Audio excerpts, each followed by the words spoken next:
راست رو مسکین کجرو اور احمق سے بہتر ہے۔ یہ بھی اچھا نہیں کہ روح علم سے خالی رہے۔ جو چلنے میں جلد بازی کرتا ہے بھٹک جاتا ہے۔ آدمی کی حماقت اسے گمراہ کرتی ہے اور اس کا دل خداوند سے بیزار ہوتا ہے۔ دولت بہت سے دوست پیدا کرتی ہے، پر مسکین اپنے ہی دوست سے بیگانہ ہے۔ جھوٹا گواہ بے سزا نہ چھوٹے گا اور جھوٹ بولنے والا رہائی نہ پائے گا۔ بہتیرے لوگ فیاض کی خوشامد کرتے ہیں اور ہر ایک آدمی انعام دینے والے کا دوست ہے۔ جب مسکین کے سب بھائی ہی اس سے نفرت کرتے ہیں تو اس کے دوست کتنے زیادہ اس سے دور بھاگیں گے۔ وہ باتوں سے ان کا پیچھا کرتا ہے پر ان کو نہیں پاتا۔ جو حکمت حاصل کرتا ہے اپنی جان کو عزیز رکھتا ہے۔ جو فہم کی محافظت کرتا ہے فائدہ اٹھائے گا۔ جھوٹا گواہ بے سزا نہ چھوٹے گا اور جو جھوٹ بولتا ہے فنا ہوگا۔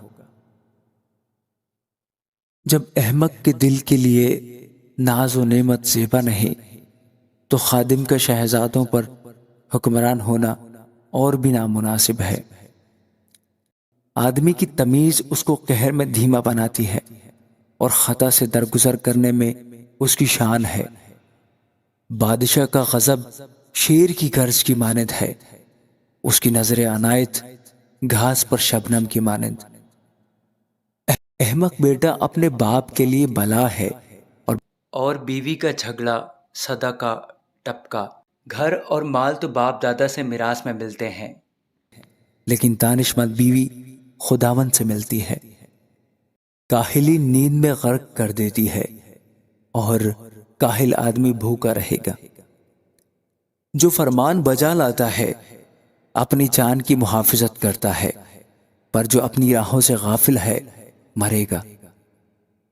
جو مسکینوں پر رحم کرتا ہے خداوند کو قرض دیتا ہے اور وہ اپنی نیکی کا بدلہ پائے گا۔ جب تک امید ہے اپنے بیٹے کی تعذیب کیے جا اور اس کی بربادی پر دل نہ لگا۔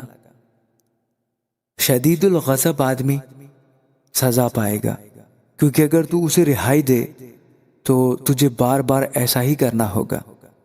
مشورت کو سن اور تربیت پذیر ہو تاکہ تو آخر کار دانا ہو جائے۔ آدمی کے دل میں بہت سے منصوبے ہیں لیکن صرف خداوند کا ارادہ ہی قائم رہے گا۔